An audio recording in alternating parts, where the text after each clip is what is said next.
सुनो बाबा। कौन है जो मुझे सारे लोगों की तरह दुत्कारने की जगह इतने प्यार से बुला रहा है? मैं हूँ चमेली चिड़िया, जरा ऊपर तो देखो। अरे, तुम तो वही नन्ही चिड़िया हो ना, जिसे मैं रोज भिक्षा से मिला अन्न खिलाता था। मुझे माफ करना नन्ही चिड़िया, मैं कई महीनों से जेल में बंद होने के कारण मैं तुम्हें अन्न नहीं खिला पाया।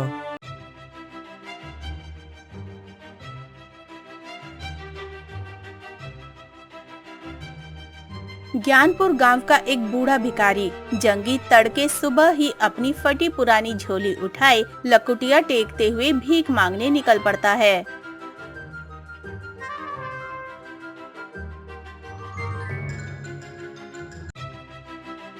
भगवान के नाम पर कुछ दे दे बाबा, ईश्वर तेरा भला करे। भगवान के नाम पर कुछ दे दे बाबा।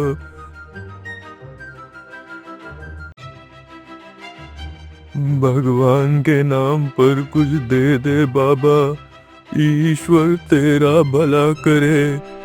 भगवान के नाम पर कुछ दे दे बाबा, ईश्वर तेरा भला करे। लेकिन सभी गांव वाले उसे अनदेखा कर आगे बढ़ जाते हैं। तभी वो भीख मांगते मांगते एक धनी सुनार के पास पहुंच जाता है, जो बहुत परेशान था।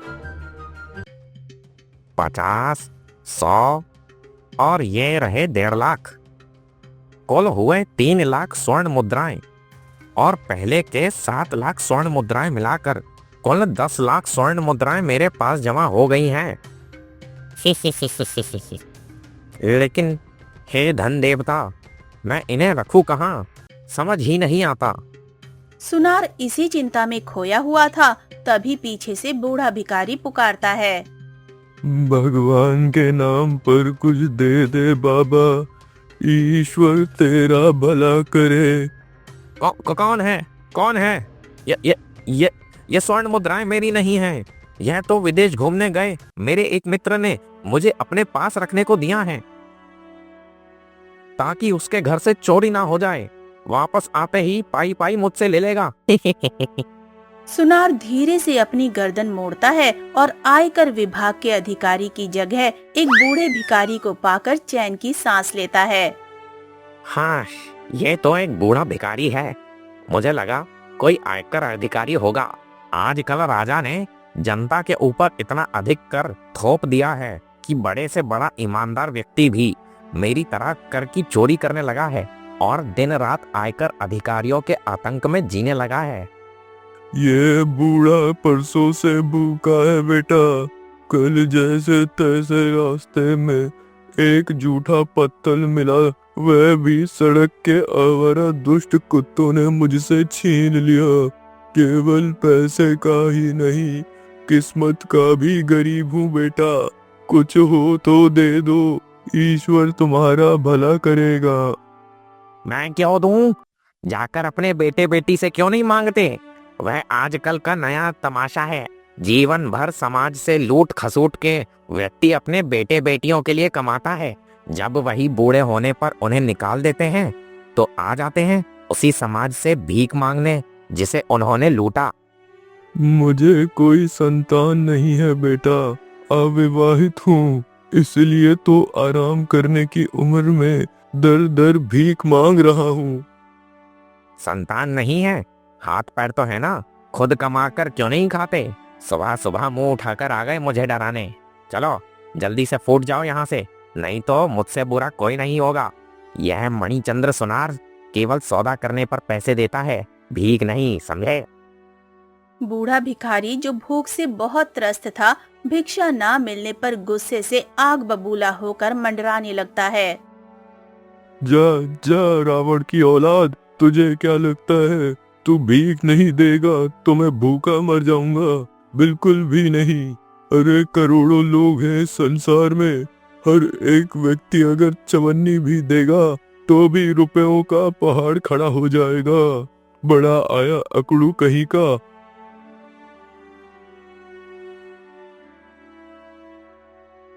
तभी बूढ़े भिखारी की नजर एक बड़े किसान के खेतों पर पड़ी। जहाँ गेहूं की फसल तनकर खड़ी थी। अरे देखो तो इसे, कैसे मेरे सामने ऐंठ कर खड़ी है। आज जिसे देखो वही मुझे आंखें दिखा रहा है। रुक, अभी तेरी भी रीढ़ की हड्डी टेढ़ी करता हूँ। तभी बूढ़ा भिखारी उस गेहूं की फसल पर टूट पड़ा और उसे नोच नोच कर खाने लगा। अब जाकर मेरी भूख थोड़ी सी शांत हुई।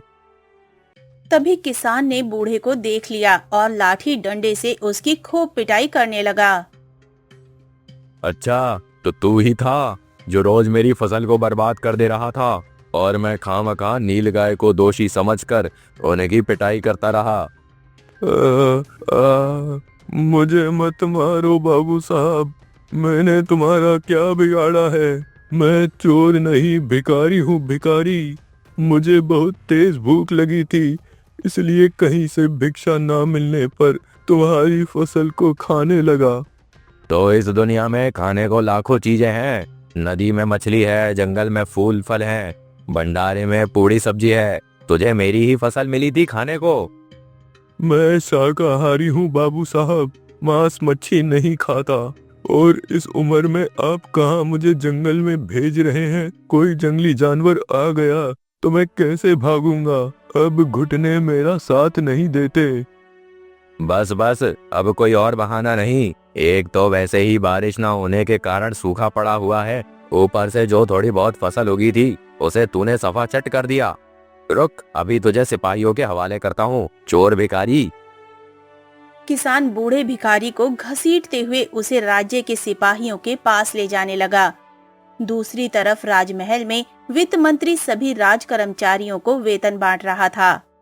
ये लीजिए मंत्री जी, आप अपना वेतन पकड़िए, 10,000 स्वर्ण मुद्राएं।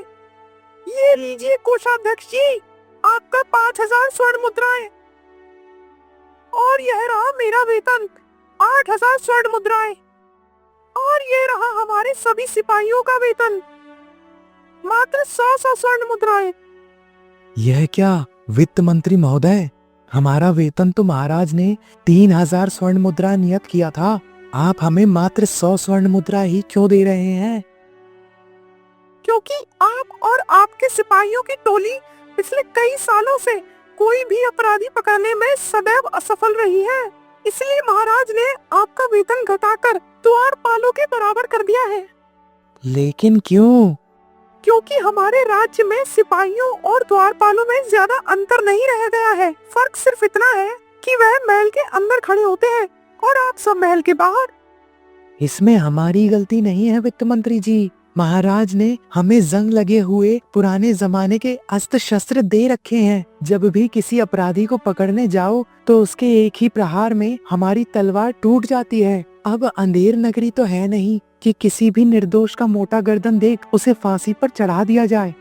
तो बना दो ना अंधेर नगरी। सिपाही, किसने मना किया है? जब तक राज्य का जेल भरा हुआ नहीं दिखता तब तक जनता को विश्वास नहीं होता कि उसके राजा अपराधियों के प्रति बहुत सख्त है। इसलिए जेल हमेशा भरे रहे, क्योंकि भरा हुआ जेल ही जनता में यह विश्वास पैदा करता है कि राज्य में कानून व्यवस्था अच्छे से काम कर रही है।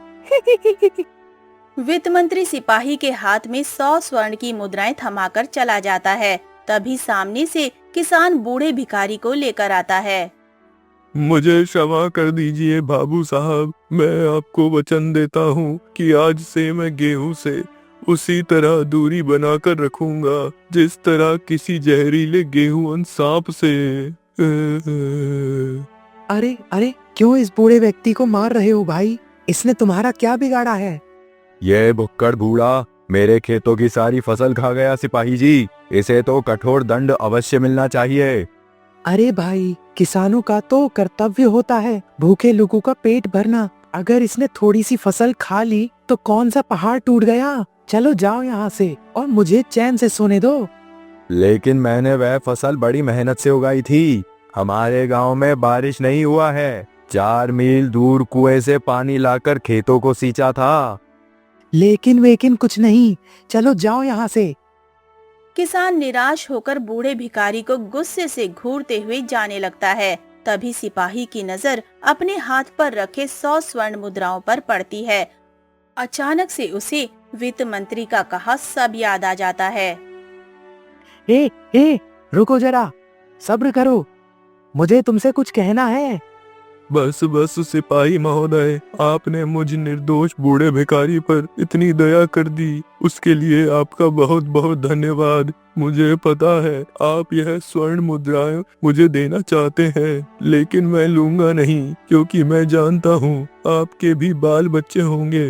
यह जंगी धन से भिखारी जरूर है, लेकिन दिल से नहीं। सिपाही बूढ़े भिखारी को पकड़कर जेल में ठूस देते हैं। अरे यह क्या हो गया आप लोगों को?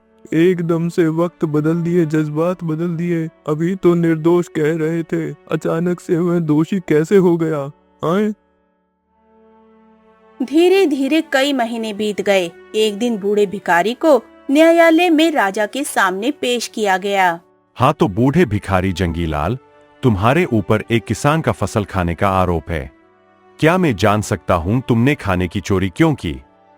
क्योंकि क्या महाराज, भूख लगी तो कर ली, लेकिन आप मेरी चिंता मत कीजिए। मैं यहाँ जेल में बिल्कुल ठीक हूँ। बाहर तो मुझे 2 वक्त की रोटी के लिए दर दर भटकना पड़ता, लेकिन यहाँ जेल में बैठे बिठाए सब मिल जाता है, और बूढ़े होने के कारण कोई मुझसे काम भी नहीं करवाता। हमारा कैद खाना कोई धर्मशाला नहीं है बूढ़े भिखारी, जो तुम्हें यहाँ बेवजह रहने दिया जाए। जाओ, हमारे राज्य के दंड विधान में खाना चोरी पर कोई दंड न होने के कारण तुम्हें आजाद किया जाता है। उस दिन बूढ़े भिखारी को अपनी गरीबी पर बहुत क्रोध आया और वो उस पेड़ के नीचे जाकर बैठ गया जिसे उसने रोज पानी देकर बड़ा किया था, और सोचने लगा। धत तेरी की, जैसे तैसे राजकीय जेल में महीनों तक भोजन पानी का इंतजाम हुआ था, अब वह भी हाथ से चला गया। जिसे देखो वही गरीब होने के कारण मुझे दुत्कार दे रहा है। काश मैं भी अमीर होता तो यूं हर जगह मेरी बेइज्जती नहीं होती। तभी उस पेड़ पर बैठी एक नन्ही चिड़िया बोल पड़ी। सुनो बाबा। कौन है जो मुझे सारे लोगों की तरह दुत्कारने की जगह इतने प्यार से बुला रहा है? मैं हूँ चमेली चिड़िया, जरा ऊपर तो देखो। बूढ़ा भिखारी ऊपर देखता है, तभी उसकी नजर चमेली चिड़िया पर पड़ती है। अरे तुम तो वही नन्ही चिड़िया हो ना, जिसे मैं रोज भिक्षा से मिला अन्न खिलाता था। मुझे माफ करना नन्ही चिड़िया, मैं कई महीनों से जेल में बंद होने के कारण मैं तुम्हें अन्न नहीं खिला पाया, लेकिन कोई बात नहीं, मैं अभी कहीं से तुम्हारे लिए अन्न लेकर आता हूँ। लेकिन बाबा, क्या तुम्हें लगता है कि तुम्हें कोई भी भिक्षा में कुछ देगा? आज संसार के लोग बहुत ज्यादा कंजूस हो गए हैं। वो अपने भोग विलास के लिए तो लाखों रुपए खर्च कर सकते हैं, लेकिन किसी गरीब को एक मुट्ठी अन्न भी नहीं दे सकते हैं। तुमने बिल्कुल ठीक कहा नन्ही चिड़िया, भिक्षा की तलाश करते करते ही तो मैं जेल पहुंच गया था। अब तुम ही बताओ मैं क्या करूं? चमेली चिड़िया कुछ सोचकर बोलती है। सुनो बाबा, धन प्राप्त करने के लिए तुम्हारे पास कोई वस्तु अवश्य होनी चाहिए, जिसे बेचकर तुम धन प्राप्त कर सको। मैं एक भिखारी हूँ नन्ही चिड़िया, मुझे केवल सबके सामने खाली हाथ फैलाना आता है। उस हाथ में रखने को मेरे पास कुछ भी नहीं है। ऐसा मत कहो बाबा, इस दुनिया में हर किसी के पास कुछ ना कुछ देने को अवश्य होता है। मैंने आकाश में उड़ते हुए असंख्य लोगों को अपने अज्ञान के कारण दुखी देखा है। तुम वर्षों से घर घर घूमकर भिक्षा मांगते हो। तुम्हारे पास तो जीवन का और लोक व्यवहार का ढेर सारा अनुभव इकट्ठा हो गया होगा। तुम उसे ही दुनिया के साथ बांटो।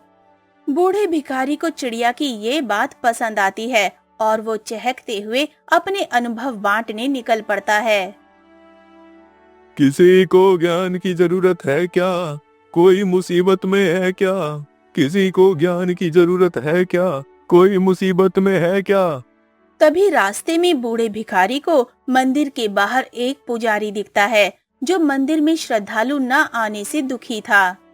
आज फिर कोई श्रद्धालु नहीं आया। न जाने इन गांव वालों को क्या हो गया है। धर्म कर्म में मन ही नहीं लगता। जब भी कुछ घंटों के नाच गाने में हजारों उड़ा देते हैं। अब भगवान को भोग किया लगाऊं, दान पेटी तो बिल्कुल खाली है। क्या हुआ पुजारी जी, आप इतने परेशान क्यों हैं? किया बताओ बाबा, घोर कलयुग है। जिस भगवान ने आत्मा को मनुष्य शरीर दिया, उसके इतनी सुंदर सृष्टि बनाई उन्हीं मनुष्यों के पास। उसी भगवान के मंदिर तक आने का समय नहीं है। बूढ़ा भिखारी उस मंदिर के साथ कोई चमत्कार जोड़ने को कहता है। पुजारी ऐसा ही करता है और भगवान की माला अपने आप बढ़ गई, ऐसी बात सारे नगर में फैला देता है। देखते ही देखते मंदिर खचाखच श्रद्धालुओं से भर जाता है। ये देखकर पुजारी बहुत खुश होता है। वाह बाबा, तुम तो वाकई बहुत ज्ञानी हो। यह लो, यह जादुई ग्रंथ पकड़ो। इसमें लिखे श्लोक को तेज आवाज में पढ़ने से तुरंत बारिश होने लगती है। यह अवश्य तुम्हारे लिए उपयोगी होगा। बूढ़ा भिखारी वो जादुई ग्रंथ लेकर आगे बढ़ जाता है, जहाँ जंगल में उसकी मुलाकात राजा से होती है। क्या हुआ महाराज, आप यहाँ इस जंगल में, सब ठीक तो है ना? कुछ ठीक नहीं है बूढ़े भिखारी। सारे नगरवासियों के बीच राज्य के कानून का कोई भय ही नहीं है। सभी अपने मन की कर रहे हैं, जिससे मेरे प्यारे राज्य में दिन प्रतिदिन अपराध बढ़ते ही जा रहे हैं। दंड ही प्रजा को नियंत्रण में रखती है महाराज। जहाँ दंड नहीं होता, वहाँ की प्रजा अराजक होती है। आप किसी अपराधी को सारे नगर के बीचों बीच दंड दीजिए, फिर देखिए कैसे सारे नगर वासियों के बीच कानून का भय स्थापित हो जाता है। राजा ऐसा ही करता है और एक डाकू को नगर के बीचों बीच 100 कौड़े मारने की सजा सुनाता है। ये भयावह दृश्य देखकर सारी जनता डर जाती है और उसी दिन से राज्य के कानून का विधिवत पालन करने लगती है। तुम्हारा धन्यवाद बूढ़े भिखारी। मेरे जेल में तुम्हारे जैसा अनुभवी और ज्ञानी व्यक्ति कई महीनों से कैद था और मैं मूर्ख उसका लाभ ही न ले सका। खैर, यह लो जादुई तलवार, इसे हवा में उठाकर अपराधी को दंड मिले। ऐसा बोलते ही यह अपराधी के पास पहुंच उसे पकड़ लेता है। आगे बढ़ने पर उसे एक बनिया मिलता है, जो अपनी दुकान पर ग्राहक न आने से दुखी था। अब तुम्हारी क्या समस्या है भाई? आज मुझे पता चला कि राजा हो या रंक, इस दुनिया में कोई भी पूरी तरह सुखी नहीं है। क्या बताओ बाबा, पिछले कई दिनों से मेरे दुकान पर एक भी ग्राहक नहीं आया है। भूला भटका कोई आता भी है तो बस सामान का दाम पूछकर और उसके बारे में घंटों पूछताछ कर चला जाता है, लेता कुछ नहीं है। आप ही बताइए मैं क्या करूं? जिस तरह कोई फतंगा प्रकाश की तरफ भागता है, वैसे ही सभी ग्राहक मुफ्त की तरफ भागते हैं, क्योंकि देना कोई नहीं चाहता और लेना सभी जानते हैं। इसलिए तुम अपनी दुकान का सबसे सस्ता सामान मुफ्त में बेचो और बाकी सबका दाम बढ़ाकर फिर उसमें छूट दे दो। जैसे 10 रुपए का सामान है तो उसका मूल्य 20 रुपए दिखाओ, फिर 50% छूट देकर 10 रुपए में बेच दो। फिर देखना कैसे तुम्हारी दुकान पर झमाझम ग्राहक बरसते हैं। बनिया ऐसा ही करता है, जिससे मुफ्त के लालच में उसकी दुकान पर ढेर सारे ग्राहक आ जाते हैं और वो माला माल हो जाता है। तुम्हारा बहुत बहुत धन्यवाद बाबा। तुम भले ही भिखारी हो, लेकिन तुम्हारे पास जो ज्ञान है वह अनमोल है। यह लो भिक्षा में यह जादुई गल्ला पकड़ो। इसम चाहे जितना भी पैसा रखा जाए यह भरता नहीं है, बाकी उसी में समा जाता है और जरूरत पड़ने पर निकल आता है। आगे बूढ़े भिखारी को एक फटे कपड़े पहने हुए एक गरीब राजमिस्त्री दिखता है, जो अपने घर का गुजारा अपनी मामूली सी मजदूरी से कैसे करेगा, इस बात को लेकर चिंतित था। दिन भर काम करने के बाद भी मैं केवल 100 ईंटें ही जोड़ पाया और मुझे केवल 10 पैसे ही मिला। अब मैं इतनी कम मजदूरी लेकर 2 दिनों से भूखे अपने पत्नी और बच्चों को क्या मुंह दिखाऊंगा। तुम रो मत राजमिस्त्री, बल्कि अपने कार्य में अधिक से अधिक यंत्रों का प्रयोग करो, क्योंकि एक अच्छा यंत्र हमारी कुशलता को 10 गुना बढ़ा देता है। राजमिस्त्री ऐसा ही करता है और लकड़ी का एक यंत्र बनाता है, जिससे घर बनाने की ईंट बड़ी आसानी से ऊपर पहुंच जाती है। इससे 3 दिन का कार्य एक ही दिन में हो जाता है और उस मजदूर को खूब मुनाफा होता है। तुम तो हमारे लिए भगवान बनकर आए हो बाबा, लेकिन मुझे माफ करना। मैंने अब तक जितने भी मुनाफा कमाया था सब महाजनों का कर्ज उतारने में ही चला गया। लेकिन मैं तुम्हें खाली हाथ जाने नहीं दूंगा, बल्कि भिक्षा में मैं तुम्हें अपना एक दिन देता हूँ। आज से एक दिन तक मैं तुम्हारा गुलाम हूँ। कहिए क्या हुक्म है मेरे आका। बूढ़ा भिखारी राजमिस्त्री से जादुई गल्ला लेकर धनी सुनार को बेचने के लिए कहता है, जो अपना ढेर सारा धन कहाँ रखे इस चिंता में डूबा हुआ था। जादुई ग्रंथ बड़े किसान को बेचने को कहता है, जो खेत में बारिश न होने से परेशान था, और जादुई तलवार उन सिपाहियों को बेचने को कहता है जो अपराधी पकड़ने में सदैव असफल हो जाते थे। राजमिस्त्री ऐसा ही करता है।